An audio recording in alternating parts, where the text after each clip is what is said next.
Come with me and you'll see how to draw from your imagination. I will teach everyone in the nation. Hello, everybody. My name is Rodgon. I'm an artist. I'm a designer. I'm a cartoonist. I'm a comic book artist. Designer, graphic designer, art marketer, kids book illustrator, whatever the hell you want to label me. But today, I happen to be your next favorite teacher. How are you guys doing?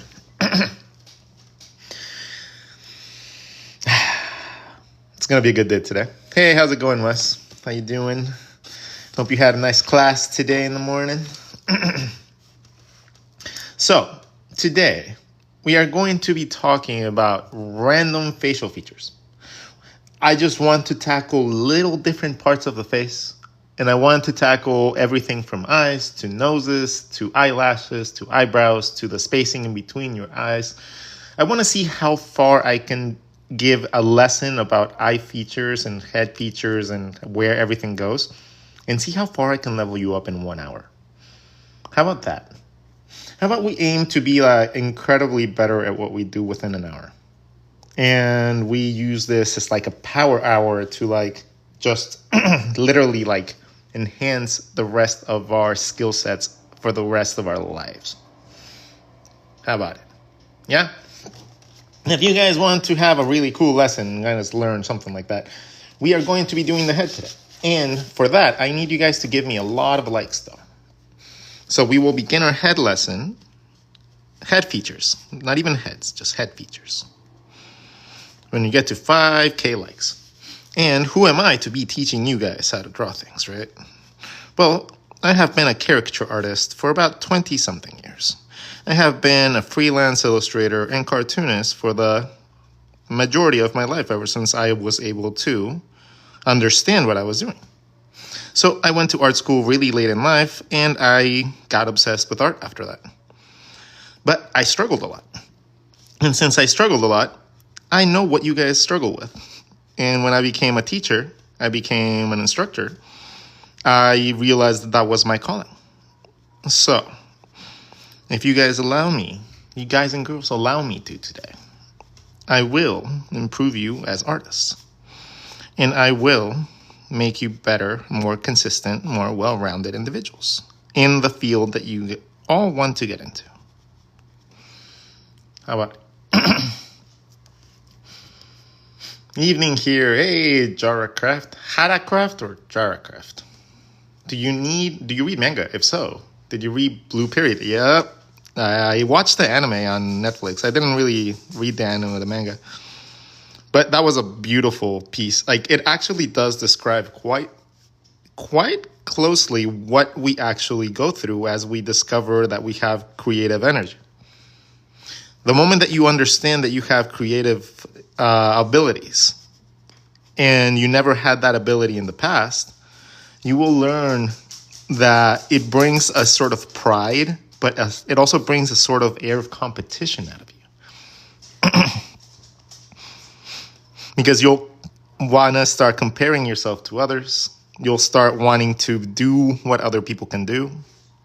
You'll start wondering why you can't do it yourself, and it'll challenge you mentally as well as just physically.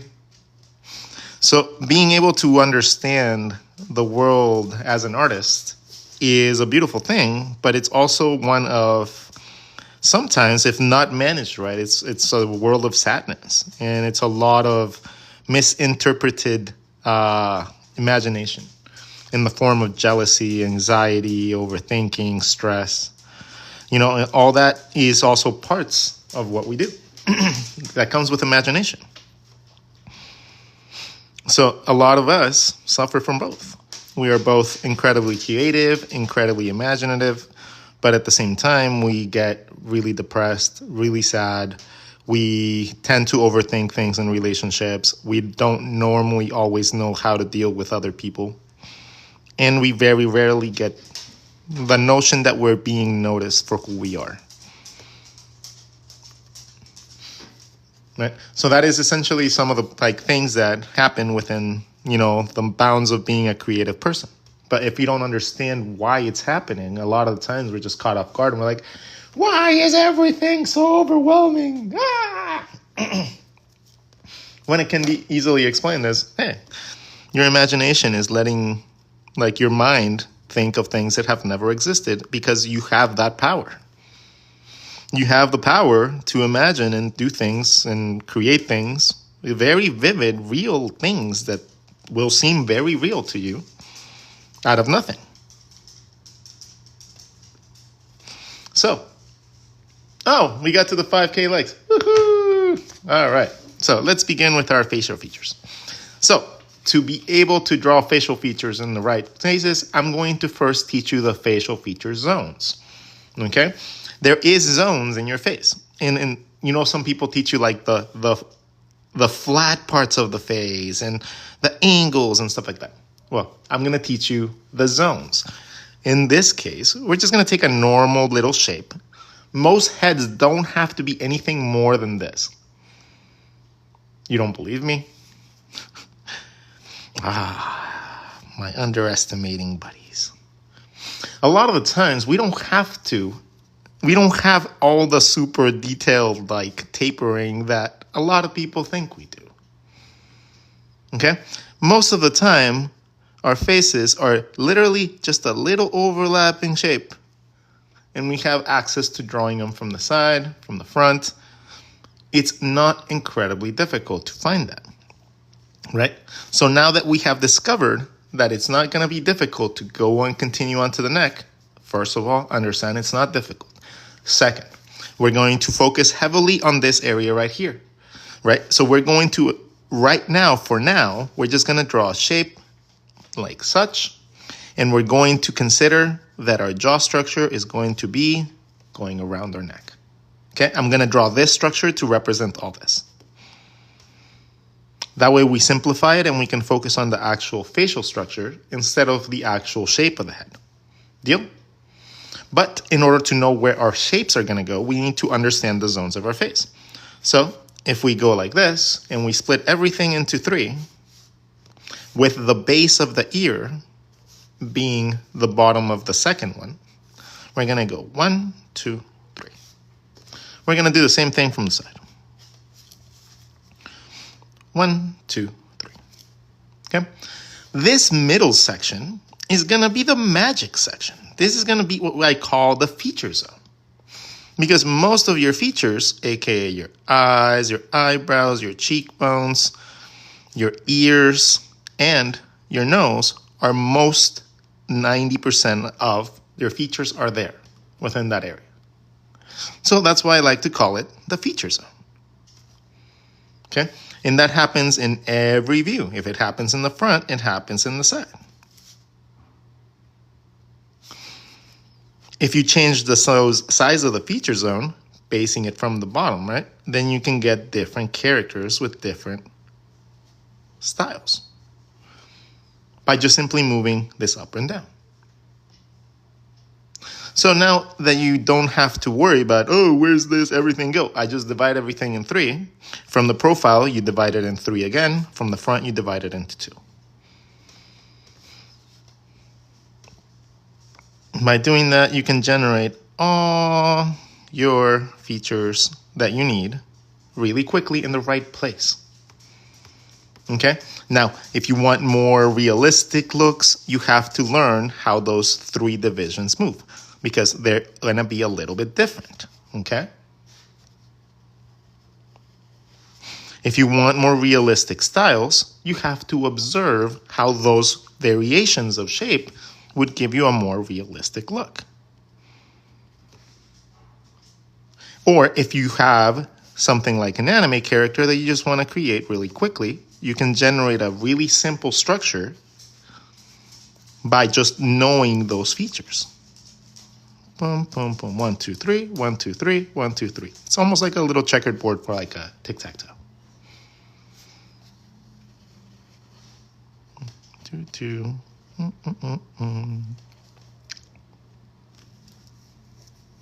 So being able to draw a human structure from any simple shape by just dividing it into 3 or dividing it into 2 is a very powerful tool. So before we draw any facial features, we need to know where the facial features go. So by using that little simple 3x3 rule, you can figure out a bunch of your perspective issues and deals, right? So now let's talk about where do the eyes go and how do we protrude the nose and all that stuff. Let's just take it step by step. So the first thing that we want to learn to draw is the nose. Why? Because the nose gives you a natural triangle in the middle of your face.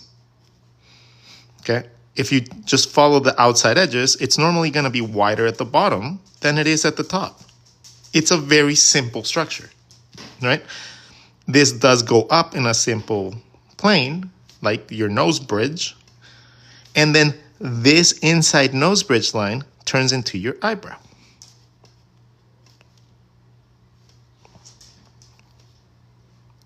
The beautiful part of this is if you follow this triangle that you did initially, it gives you exactly those landing points. Your mouth is going to be down here, right? The extension of your little triangle gives you the mapping point for that. And if you just round this out at the bottom, you have your chin. So just by knowing that, we can draw a triangle within any structure, follow it up and down, find our eyebrows, our nose, and our mouth. How cool is that?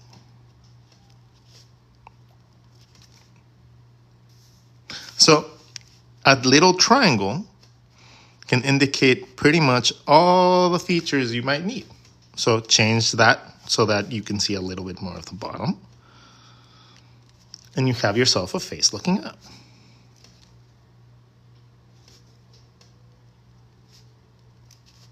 Without any struggles at all. Okay? Now, remember, look at this, right? We have 1, 2, 3. If my feature zone is hitting the top, I need a little bit more height because there has to be 3 sections.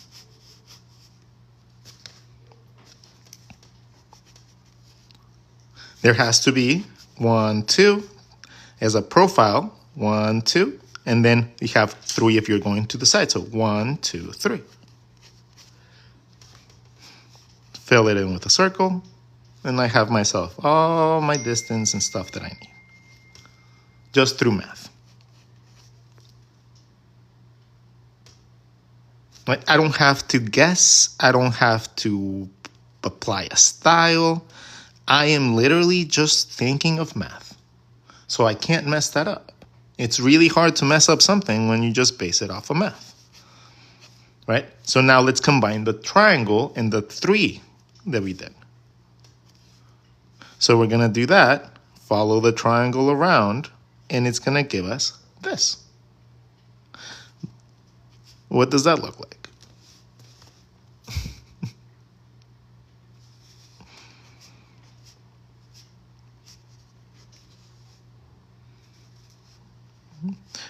Kind of. But it's all your facial features. Yeah, it kind of does look like one pointing down. I mean, we can try to do it like that too. Look. That's going to give you exactly the features that you need for a face.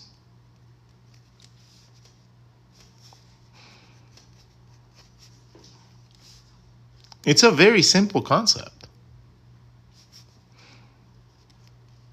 The whatever way, see, now you'll never forget it.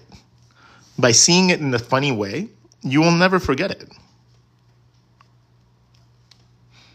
And when you realize that you can just do that on any single shape, any shape, right? To determine the size, the perspective, the angles.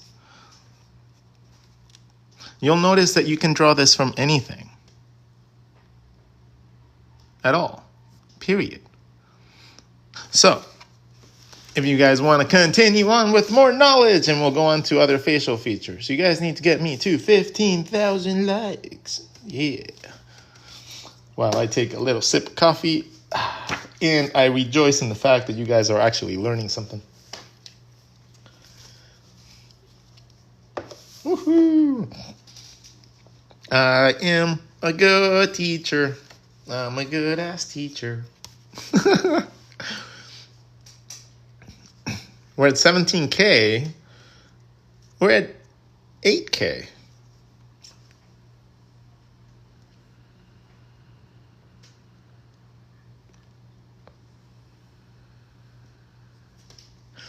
When you have any tips, advice on putting images to paper when images in head, you need to dial in what you feel comfortable doing. So as you're drawing, right? When you're drawing and you consistently draw or try to draw the same character, but you draw slightly different shapes, right? And this is a consistency issue. That would be the equivalent of not being able to draw multiple circles at the same size, right? Like you would be like, not being able to draw consistent shapes will give you differing results, even if it's slightly. Because art is not a game of averages. It's a game of subtlety. This is a game of extreme subtlety. A very subtle line out of place can make the person look tired, right? A single line out of place can make it look like he has a wrinkle. Therefore, he's old now. So understanding that the game of art, especially in cartooning and illustration, is not a game of averages. It's not, oh, I can almost get there. It's a very, very precise game of subtlety, especially when it comes down to a more advanced level of art. When you want to be a person creating stories, telling dramas, horror stories, comics, action, all that stuff is very subtle. Incredibly subtle. And if you don't get your shapes to be consistent, even the spacing, even if it's a subtlety about more, it would change a completely different character. It just looks different, right? So understanding where things go is more important than understanding how to draw them, because one is a general concept of relativity with anything. Like this same concept of the whole face and the triangle can be applied to animals. You know why?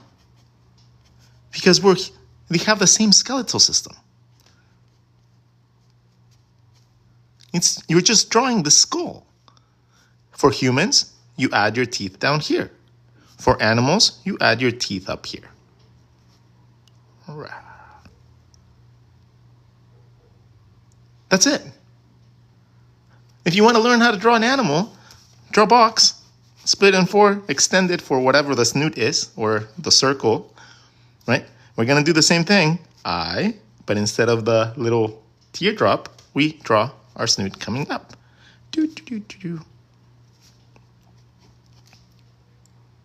Oh, you want a different animal?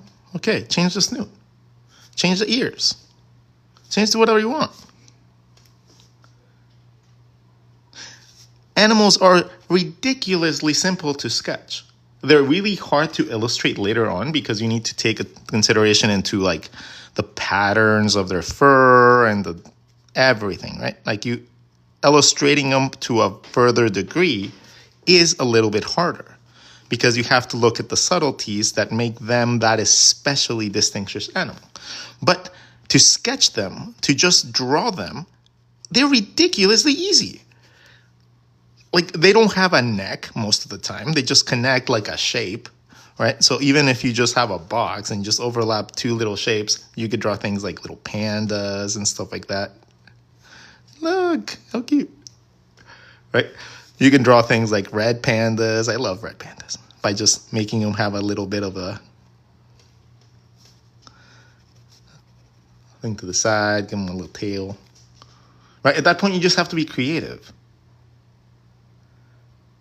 Right? So being able to, the reason that I can do this so effortlessly is because I have done this forever, right? But it doesn't mean that it can't be effortlessly for you. It's not a talent that I was born with. And I explain this every time I go live because a lot of people think it's just a naturally, no. I forced art to be my bitch. Okay? That is, I did not ask art to give me a little bit of it. I took it. Okay? I conquered all those little obstacles and it fought me back every stage of the way. It was not an easy thing to understand. It was not an easy thing to make click because my brain just didn't get it. Like all the cool things that other people did, like you learn like the thing with the Loomis method and all that shit, right? And I was like, how are you doing that? Where does this line go? How do you move that in space? Even to this day, it's a little bit more complicated than I would like it to be. Like, what if you're trying to, like, it's just, huh? I can draw a box and a circle and do the same thing in like 2 seconds. And I don't have to work because I can draw a box in any direction. I can draw a circle in any direction. And then that line is just a connection between your ear and your chin. This makes sense to me. That never made sense to me. That just seemed like an overcomplicated process that was like, but why? You don't even see 90% of those lines. And I get it. No, I get it. You don't have to see it to draw it, right? But when you're starting off and you're a visual learner, you need to understand what the lines in your faces are. Like for me, for example, one of the biggest factors in learning all this shit is just looking at a mirror. And I'm getting older, right? So I'm getting a little bit more wrinkly. So I start looking, even better. Here, I'll show you guys my face. And then I'll give you guys exactly what I look at. Perfect. Hi. So look at my face, right? I normally wear glasses, so it already gives me straight lines that tell me a guideline. So most of the time, I already have a straight thing that gives me a basic guideline to go off. Glasses are relatively straight. Your face isn't. So your face has curvature. Your glasses are straight. That's the big distinction whenever you're drawing something, okay? But never mind. Look at the lines that naturally develop with your face. This is the most distinguishable one. This one. You smile, you frown, or any way you do this, you create this teardrop. It's a diamond. It extends out and then comes back in, but it's relatively round, right? And it extends and it has a relatively flat front. So that line, look at where it extends. If it extends, it goes directly to my eyebrow. And where does the eyebrow go? The eyebrow goes around and to my eye. It literally goes like this. Whee! And what does this one do? The cheekbones, they come from here and they go around. So that triangle is giving me my cheekbones, it's giving me my nose, and it's giving me my eyebrows. So that little wiener or whatever you called it, they're just really, really funny. That gives you that. Then you have the box, right? And the circle right here. And then you get the whole structure. So when you rotate it up, you have the wiener and the circle, or the box and the circle. And then you just have to learn to extend your nose by a little bit. And that's it. All right, hold on. Let me flip you guys before I scare you guys away. Flip. All right, so let's talk about that now. You need to drop your skin routine. Oh, you know what? It's called eating anything junk food, a lot of tacos, never scrubbing my face because I forget because I have ADHD, and only essentially shaving once every 6 months because I forget. You're welcome. And that is guaranteed to make you look old as fuck, just like me. So if we do an X, we get everything. Okay? So this X gives me my nose. It gives me my cheekbones that could be extended out like a diamond we just saw, right? But for now, let's just keep it nice and straight like a little teardrop. This is going to give me the curvature for my mouth, so I can choose, depending on my style, like if I choose something with a mouth really far down in the teardrop, it's going to look droopy, a little older, right? If I draw it with a mouth closer to the top of the teardrop, it's going to look a little bit more perky, like ha ha ha, but it's still going to give you age because you give it a bigger chin. Now, if you draw it right in the middle, you get that little perfect synergy that you can use for both kids or adults if you go right in the middle. Okay? But again, depending on the character, you're going to have to gauge that. Okay? And that also the teardrop plays a big role. If you play an X, right, but you make a big teardrop, you're going to have a character that has a big mouth, big chin, superhero type of stuff, right? If you make that same character, but that teardrop is tiny, well, now you have access to drawing a kid or a pinup or something like that. Something akin of somebody that doesn't have a big-ass chin. And if you follow the cheek lines down, like the X, if you follow it beyond the teardrop, you get old people.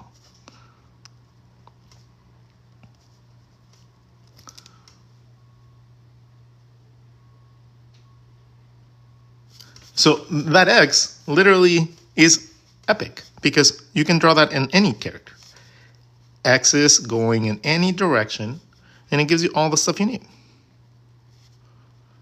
The spacing for your eyebrows, the spacing for your eyes.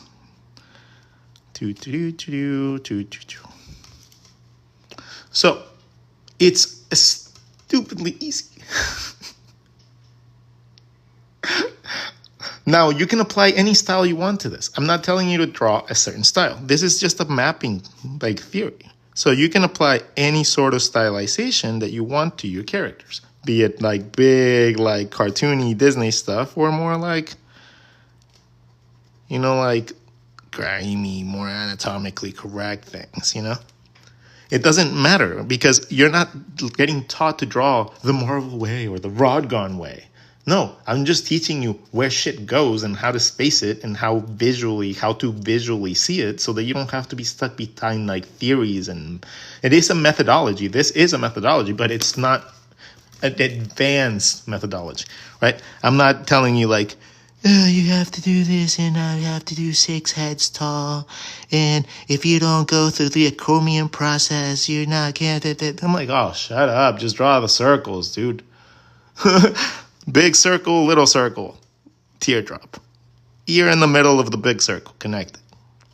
There you go, done. Oh, you want 3/4? Add another circle, connect the tops. Cool. It's going to give you a generalized approach to it. And then you can apply your own stylization. Little circle, big circle. You want to know how big the circle should be? About 1/4 of the way up. Like, if you just draw again, what does this look like? 1,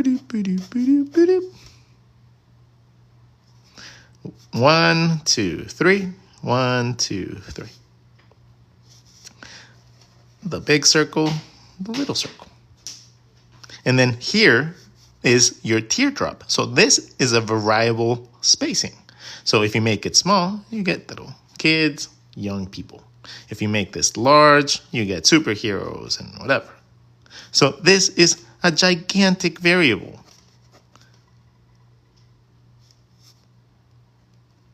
Right?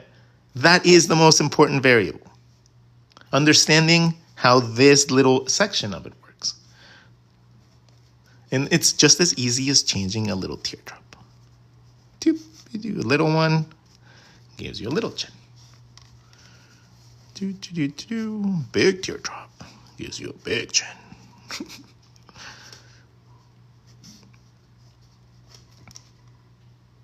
And then your features normally align with the bottom of your skull. So your nose is roughly going to end around there regardless of the size of it. Right? If it goes down, of course, there's things that break the guidelines, but most of the time it's going to be there. This is a variation. That is not a norm. Right? You normally don't use variations or heavily stylized things as your norm because they're not the norm.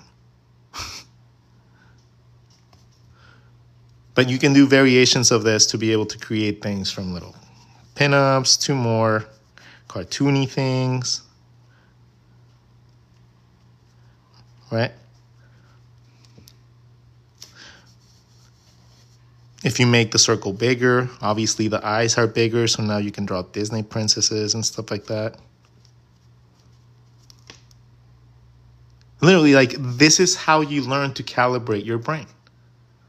Okay? By taking a standard and then variations of the standard. You learn to draw a circle, and then you learn to draw ovals. Right? And then you control that. Once you get consistent, then you can use both of them in conjunction with each other. And when you learn to use things like that and then learn to connect them, you can get depth. You can get the illusion of spacing.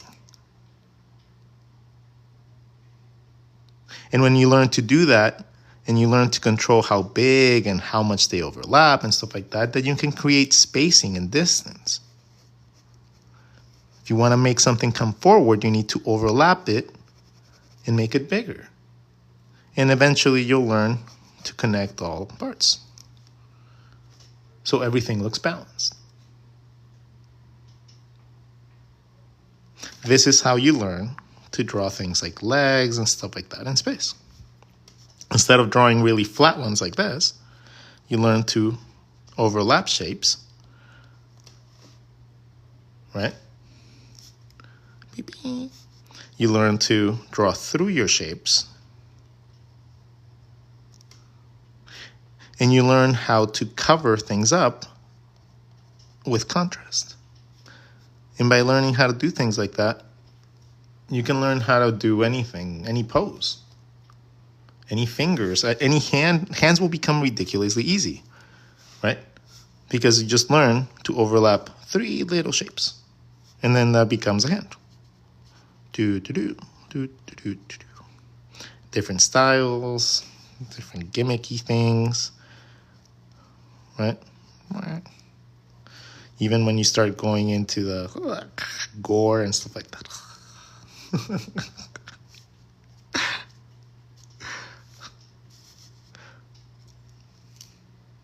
Can you please show the lips you did yesterday? Did we do lips yesterday? We are talking about facial features. So yeah, we did lips yesterday. So yeah, let's talk about lips. Good transition into something else. But before we get to lips, I am going to require you guys to get me to, how much are we at? We are at 22,000. You guys got to get me to 35,000. How about that? And meanwhile, I'm still going to tweet you guys. But I'm going to do it through teasing you. Look at it. Look at how easy it's going to be for you. Look. You're going to draw 2 lines and you're going to be like, ooh, I can create beautiful lips. And you know the reason you'll be able to do these? Because you'll understand what those 2 lines do, right? The reason that a lot of people can't draw subtly is because they keep on replicating what other people do without trying to understand what they're drawing. Most of the time, that is the case. I want to draw lips like this person. I want to do things like this person. Oh, so I'm just going to copy them and what they've learned to draw. Like, a lot of the times, you have to realize that the people that are doing these drawings, they're not all knowing people. They're still also people that are learning. And a lot of them have incomplete knowledge about perspective and anatomy. So a lot of the things they use are simplifications due to that, due to limitations. And that happens at every level, right? You compensate with style where you don't have the knowledge. And that's going to be an important factor to understand, because when you're trying to copy someone's style, you're also copying their incomplete knowledge of those body parts, or that you maybe don't realize or acknowledge at this point, and you're maybe just repeating a bad habit that they have. So understanding is much more important than just replicating, even if it does bring you more like instant satisfaction to just copy somebody else's techniques. Right? If you look at a comic and you're like, oh, those lips are so curvy and so cute, you'll be able to do that on your own now. But you guys still have to get me to 35,000. Can you please do animal bodies, for example, dogs? Okay, I'm going to show you that really quickly because it doesn't take very long. Right? If we draw a little box, and then we extend the bottom of the box for the snoot of the dog. Right? The ears can fall within this area. Let's just make them little tall ones because my little moosey has little, not tall ears, but he has little ears like that. Bodies for animals, they tend to extend from their neck. So they're not going to go down like humans. A human would have a little box, their little snoot, their ear, and their neck would go down. A human would just naturally have this downward position. Animals don't have that. Just draw this way. Just extend the box into the rib cage, which will be a little circle. And then you draw another little circle at the bottom that's a little higher, whatever the position you want for your animal, and then draw your tail from that. Whee. Okay? Then you need to understand how legs for animals work. Okay? This is already your rib cage and your body.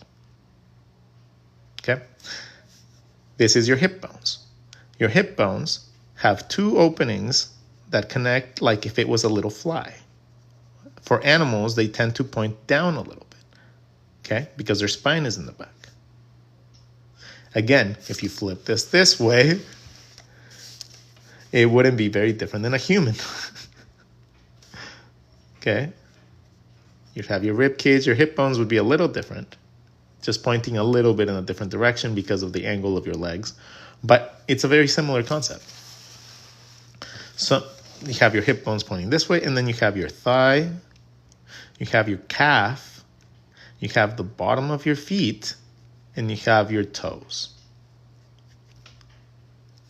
This normally gets hidden with fur and all that stuff.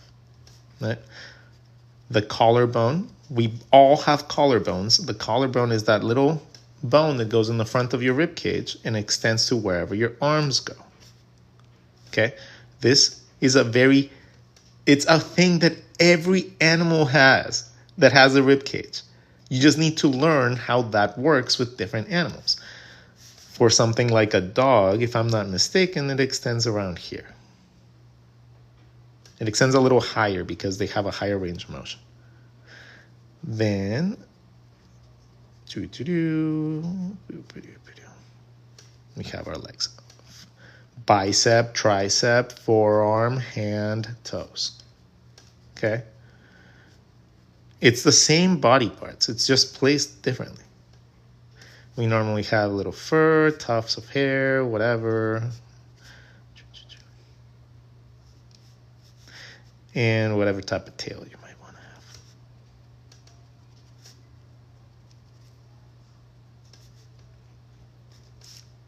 to have. How to draw a frog's ribcage? I don't know. You gotta look that up, dude. I don't think I've ever looked at a frog's ribcage. Let's try to break it down, though. Let's see if I can draw that. That sounds interesting. Good challenge. All right, so first we got to draw a frog. And I just went to the Natural History Museum, so I have a quite extensive knowledge with it comes down to fresh anatomy of animals. So I love going to the Natural History Museum and just looking at all the skulls and all the stuff. All right, so the ribcage for them would be the collarbone would still come in because of the arm. Then you would have the middle of your rib cage, and then I have no idea how the hip bones for a frog work, but it would be around there. Then that would extend, come back in, and the rib cage would wrap around. Right? And then you'd have your scapula thingy. I don't know if they have that, though. Like, again, that's not something that I know if they have that. I should know. I've eaten frog legs. But yeah, I think that would be around what you would see for a frog. I'm just asking, are mammal bones similar to fish bones? No. No. Fish are a little bit different. Fish, even though they do have rib cages and stuff like that, they tend to be more like this. They have their spines, and their spines connects to their tail, and their tails like that. So even though they do have the whole rib cage thing, right? It tends to be a little bit different than what mammals do in the way that it works. But the concept itself, because they don't have a hip bone. They just don't have a hip bone, and they don't have really a neck. So when you're drawing fish, it's more like that. They do have a spine, and that's what controls the tail. So normally it's your spine into your tail, into whatever big head you have for your, and then your rib cage is going to come right here. Right?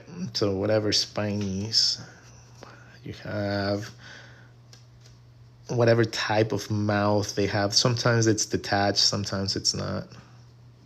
So you got to just look at the anatomy of individual animals for that. And then they have their fins that are normally like this. It's like little metacarpals. Like fingers. You know, like fingers, but with little webby parts in between. But you follow that up all the way to the edge for it to be a fin. Yeah? So you make the creepy fingers and you just follow it up all the way. And then you get yourself. That's why they have those lines. That's what it is. So many people don't understand how to relate anatomy from one thing to another. It's so funny to me. Like once you understand a basic concept of anatomy, just go observe a couple different animals and try to put together what they have in common. Like instead of thinking of their distinctions, look at their similarities. And you'll find that once you find the similarities, it's kind of hard to unsee them. Right? A human, yay, an animal.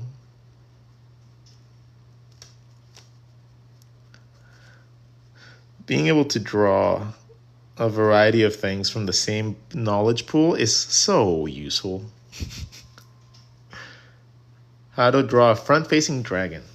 Well, dragons are actually pretty interesting, but I wouldn't draw a really front-facing dragon too many times. Why? Because their snoots. Their snoots are really, like, protruding. So if you draw them looking forward, you're going to lose a lot of the depth that happens with their snoot. Right? A front-facing dragon might be cool to, like, have one action pose where, like, they have, like, a dude here standing or something like that, right? You're like, I will take you down. But the concept of drawing the dragons in a perspective that has absolutely no beneficial aspect to their anatomy was kind of silly. It's kind of like drawing a giraffe, but not drawing the long neck or anything like that, you know? But this is how you would approach it.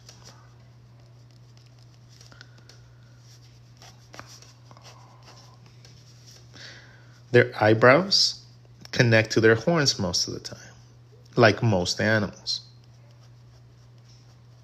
Right? Their eyebrows, imagine you're drawing like eyebrows and you're drawing like a little flame or something coming out of them, like the whole cool anime effect, right? You're drawing your brow, and then that connects to whatever horn you draw. That's how you learn how to draw horns. And that's with most animals, right? Most animals will have their horns where their eyebrows would be.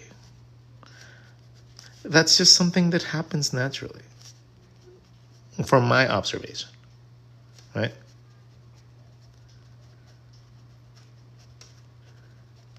Like, it doesn't matter what type of horns you choose. Most of the time, it's going to come from that spot. So I adjusted that to my dragons. Since I don't know if dragons ever existed, I get to choose the anatomy that I feel like doing. So I'm going to follow more anatomy of animals with antlers so that it has a resemblance to something we can, go back to, be like, oh my God, yeah, it kind of does look like that visually. And I trick my audience into thinking I know what a dragon is. Even though I have no idea what a dragon would be. I just know how other animals are built. So I can add elements from a bunch of different animals and create myself my ideal little dragon.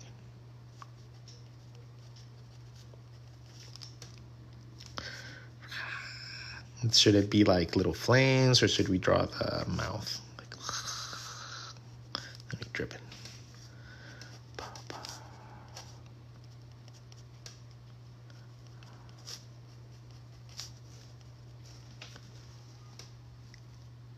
Fake it till you make it. See, no, I don't like that saying. I don't think you have to fake it. You really don't. I think you just have to do it, right? Like, do it until you become successful at it. Not fake it, because you're not faking being an artist. You're not faking drawing it. You're doing it. You might just not be experienced at it yet, right? You might not have the experience required to create greatness yet. But like I have always said, what is the cost of entry to anything amazing? The cost of entry to anything amazing and worth doing is sometimes a little humiliation, right? You have to think that it's okay to fail and be okay with that being seen and broadcasted in order to become eventually what you want to become. You can't get to greatness by just wishing it. You have to act on it. Right? And that is why I always push people to pursue their own IP, to pursue their own thing. Don't just aim to be an employee. If you aim to be an employee, you're giving someone else the glory. And yes, it sounds terrible and whatever, arrogant, but fuck, we are. We are ego incarnate. Artists are ego incarnate. We are ego. We don't do anything if it doesn't feel good to us, and we shouldn't. We are awesome little creatures, okay? And we have powers that other people don't. So therefore, we have control over the creativity. We have control of the entertainment. Piss us off and we'll give you Cocomelon for the next 50 years.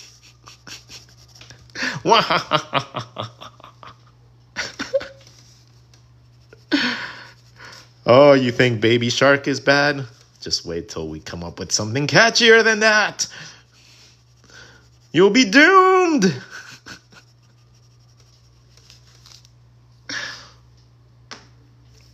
We art Venom. That's a fun one. That's a good one. I've been burned out for around 6 years. I haven't touched the pencil so long. Any advice? Figure out why. Why did you find it to be a struggle? Why did you find it to be hard?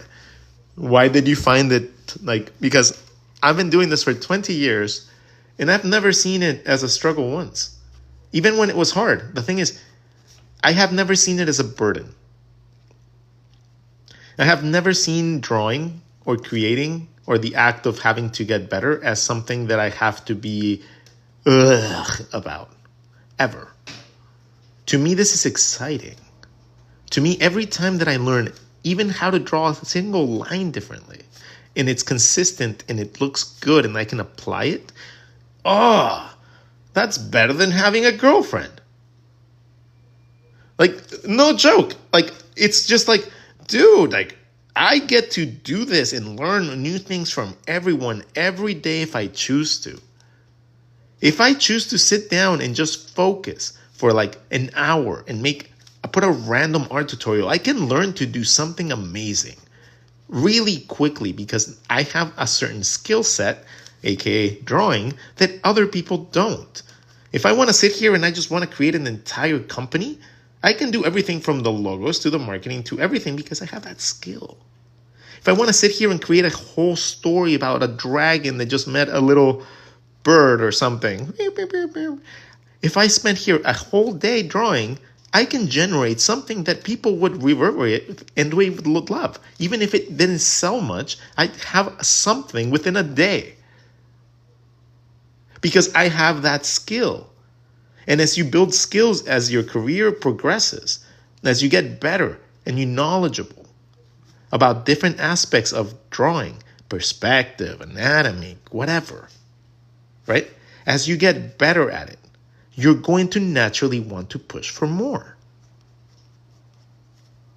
And as you learn more anatomy and you learn more about how the structures work, even your simple cartoony, like stylized stuff will benefit from it.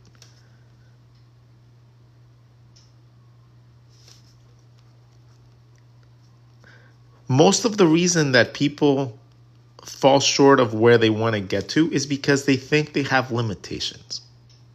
Because someone told you, for some reason, in some point in your life, someone told you that you can't do it and you believe them. You get to look at anything and recreate it in your version. Anything, right? If you go out and you look at a tree, maybe you're not very good at drawing trees. Maybe the first tree you draw is like this, right? Just a little iconic tree. The second time you draw something, you have a really cool power. You get to add one more detail to things that you draw. Maybe you draw a little branch or something, right?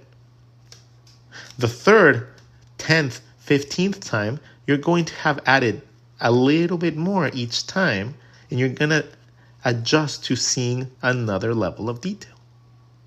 So as you get better and you do it more, you naturally get better at it because you are an observant person. You're a person that analyzes things around you, and eventually you'll be able to observe and draw things you never thought that you could. But you have to get out there and you need to actually observe things.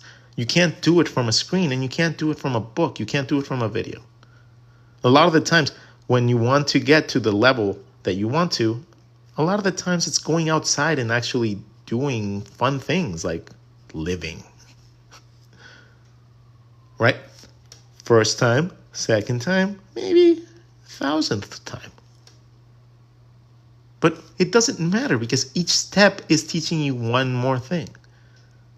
And if you allow yourself to do that, to think like that, then you're always going to grow. By the time I get to the 20,000th, I'll have hyper-realism in a fucking nutshell. I'll just be able to do with like charcoal, and I'll get that. And that is how people do that. But this is the progression. You can't jump from this to this. You can't. It's impossible. It is not a factor that is quantifiable. You cannot do that. In 20 years of teaching and learning, I have never once experienced somebody that does not know how to draw that can go from this to this with a tip, with a shortcut. Okay, that's the problem. That dexterity, the ability to hold your pencil in different angles, different precisions, different pressures, right? That gets developed over time, kind of like any sport. You have fingers that have worked out for years. Your fingers are much more dexterous than most other people's. Okay? You have the ability to do things with your pencils and pens and pressure and sensitivity that most people will dream of. So when somebody can be like doing cross hatches with pen or making you think that I'm not drawing with pencil, by the way. I never draw with pencil. I make pen look like pencil sometimes, but it's not pencil. But that's because I have the ability to draw really thin lines, really thick lines, and everything in between with the same utensil. So I can make thick lines, thin lines, and create contrast so that I can create depth. Since I'm able to do it quickly because I know where to put the lines and the depth, I can generate illustrations quicker than other people. Right? Understanding where a very simple line goes can change the whole dynamic of a whole drawing. Your muscle memory doesn't go. You just need to practice it. It's kind of like if you were like a soccer player for 20 years, right? And you're a soccer player for 20 years, you're not going to forget how to play soccer. Is it better to practice using a pen? It depends on what you want to do. Like a pencil will help you refine. So a pencil is used to refine and perfect. Okay? Refine and perfect. A pen, normally it's used for inking, so cleaning up, like making things look clean and dark and contrasty, right? You got a deeper, darker line with a pen, so you can set deeper tones of black. So a lot of people use it for inking. I love drawing with it because it gives you a lot of pressure. Like you can draw it with a lot of different pen like widths by just pressing harder or lighter on it. Or drawing with the side of it, I can literally sketch infinitely small. You can even barely catch it on the camera. But I'm drawing a very consistent, really thin line.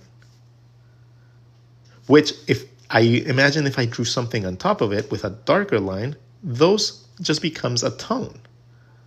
So I now can use halftones as if I was doing a manga with a simple ballpoint pen.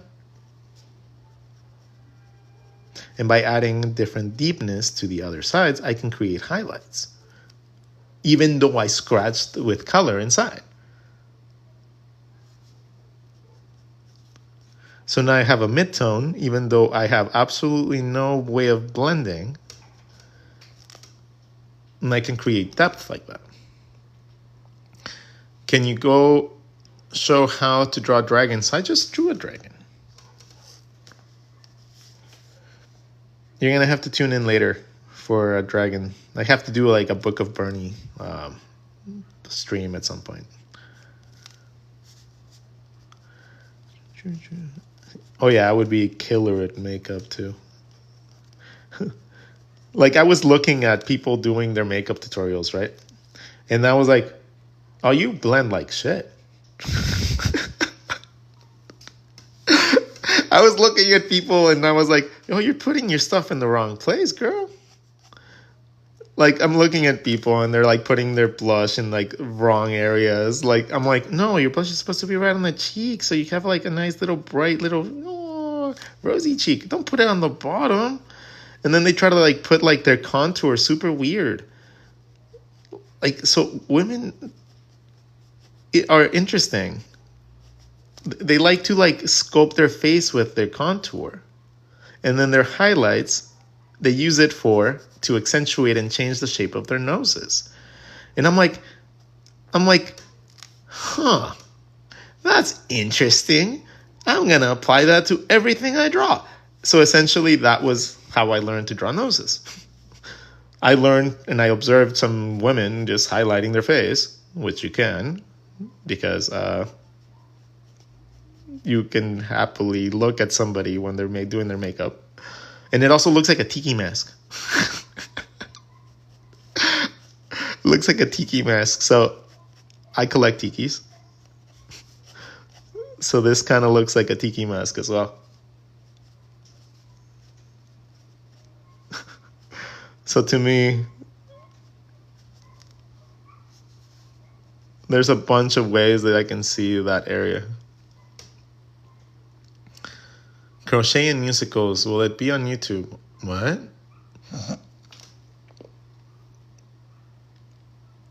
How about wolves? Ooh. So wolves are interesting. Because wolves are not like dogs, right? Like wolves and dogs are very different. Well, not very different. They're very similar. Which one do you want to be a dog? Top or bottom? Which one do you want to be a dog? No, same thing, so it doesn't matter, but the top won't be a dog? Okay. So the dog can be a little dog with a little ear. We already talked about that, the nose, a little roundy thing. You have your snoot. You have your ear. You have your roundy head. Gotcha. You can have your dog. Yay! A wolf. Angle this. Extend the ears a little more. And the pattern that you draw is going to distinguish it from a wolf. You did not draw any extra lines that you did for the dog. You just changed the pattern.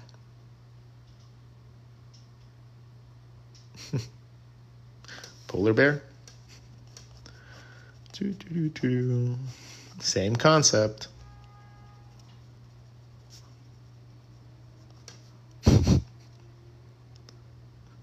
Red panda, same concept.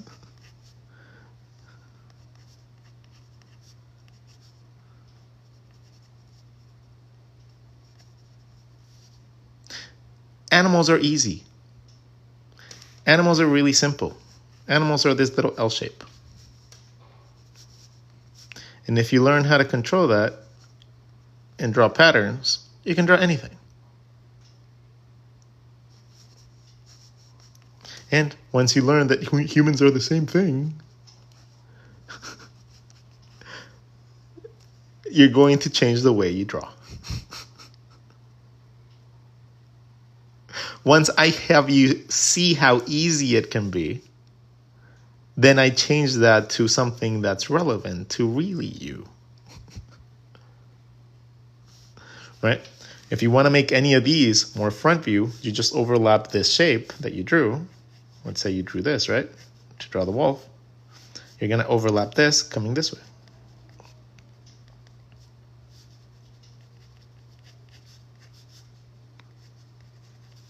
Just overlap it. You have yourself that same structure, same look, same thing, but now you have it from slightly more front. And you can continue that all the way around.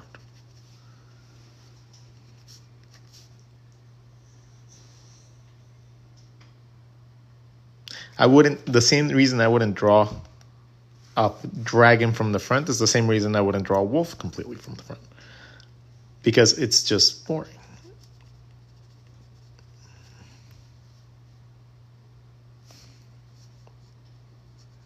You eliminate all the depth that you could get.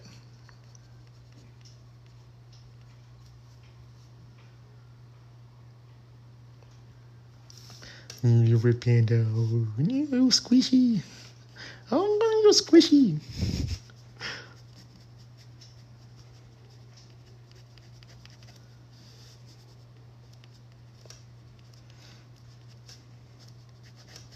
Red pandas are the cutest little things. How do you draw a center? A center of what? Like the center of something?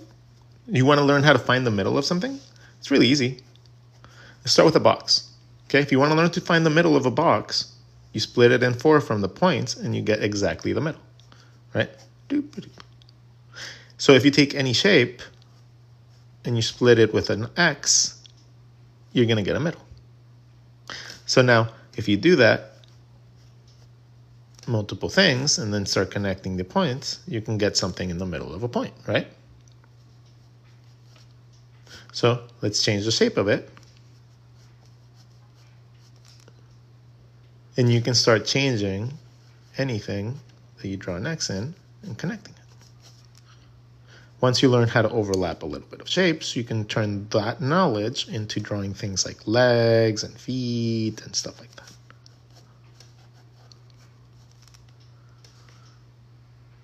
Okay?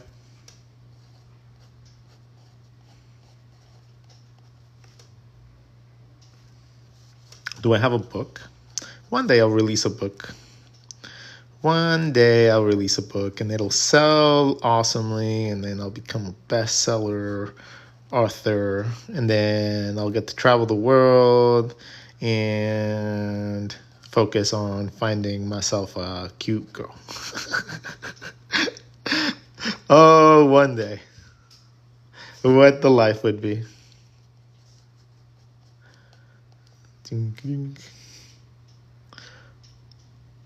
Best way to get proportions of the body is to start with a circle.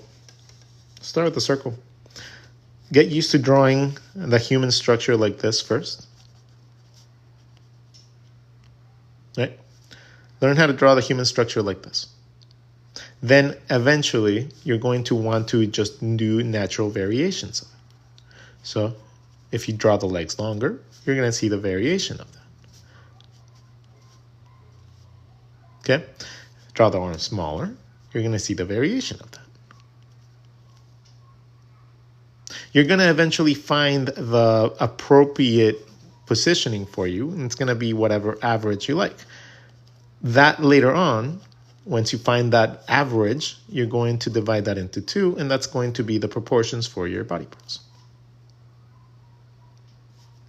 So once you find that distance you like, you divide that into 2, and that's going to be the average of for your style, for your preferred style.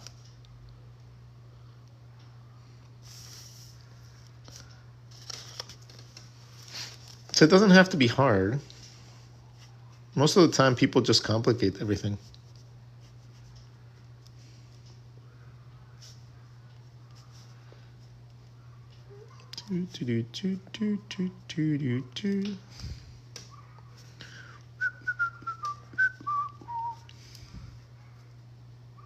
So we have a tiny bit of space left. So any last questions from you guys for today? Before we call it a day and we go work out and then start working on my next course, because I have classes I have to release next week. To all the people that already bought into the advanced character design class, you guys should have received an email. If you guys already bought into the course from before, from buying it through my school, you guys will have access to about 4 or 5 classes every week until we finish the complete curriculum. And then we're going to have a discussion every Thursday on our Discord so I can actually make use of the Discord. Like, I don't use the Discord right now. Right now, I'm like, I don't know what to use it for. Like, I'm just not sure what to use it for outside of just the same thing that we use every other social media for. But we can use it for discussion and more discussion about like things that we do in the school. So that's going to be how I cater that use of that and make it in my brain needed to be able to do that. So we'll have a discussion there, and then we'll add that to the school curriculum once we finish that. And I also want to make a study time, like an open study time for anybody that wants to join in, even if it's not like academy people. So we'll talk about that a little bit later today. So that I'll open like a study time, which was like another one of these, but we talk strictly about the stuff in the school. So like very strict individual lessons about body parts and movement and foundations, as opposed to this is like a lot of like randomness and just jumping around all over the place. Where does the hairline go? Can you give some tips to eyebrows and different emotions? Okay, let's do the emotions and then we'll do the hairline, because we have a bunch of heads and I can draw that on the heads. So, emotions. If you're going to draw emotions, get better at drawing your eyebrows and the interaction and the spacing between your eyebrows and your eyes. Okay? That is going to be one of the big consistent factors in drawing very cool eyes and expressions. Most of the expressions, if looks could kill, right? That's like the saying.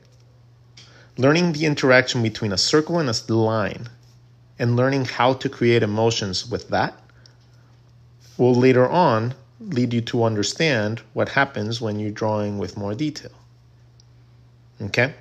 So start with these sort of details and then adjust that to the later stages of your design by learning how the anatomy works around that. That would be the progression that I would teach. I would teach you to find the shapes that give you a certain emotion by just drawing lines and circles. Nothing else, just lines and circles. Circles, lines. If you split it, you get angry, right? Circle, line. If you do it like this with a curve, it looks a little sad, remorseful. Oh. If you just do it in the middle, it looks bored. Get used to doing that and then thickening this line a little bit more the other stuff. Just thicken the line on top that you use to intersect, and you'll have yourself cartoony eyes in any single way you want. Add more detail to create more styles. Ta-da! It does not have to be hard. It doesn't have to be hard. Most people have such a hard time, especially with eyes. Eyes are 3 circles. And then it could be one thick line, and this one will be the bottom of your eye. For now, just to keep it easy, right? Eventually, you'll want to intersect it with a different line instead of that one. And so this one becomes your lower eyelid, your upper eyelid. But at first, when you're learning, all you need to do is draw one thick line. Leave the other one as the bottom eyelid. Most of the time, you're not going to draw the bottom eyelid anyways. You need to learn the secondary line whenever you're changing directions. Right? When you're going to be looking up, when you're going to be looking down, that's when it's useful to know that bottom line. And that's why you got to learn it at some point. But when you're learning just to draw eyes, to be proud of something, draw a circle, draw a thick line, and draw a thin line. 2 circles inside. You now know how to draw eyes. Thicken the line to the side, and you have yourself cool, awesome, sexy eyes. Move that line up and down, and you can open the eye, or you can close the eye.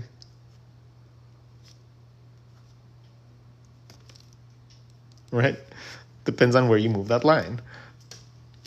Enjoy that knowledge, because that's going to make you guys proud of something today. Okay?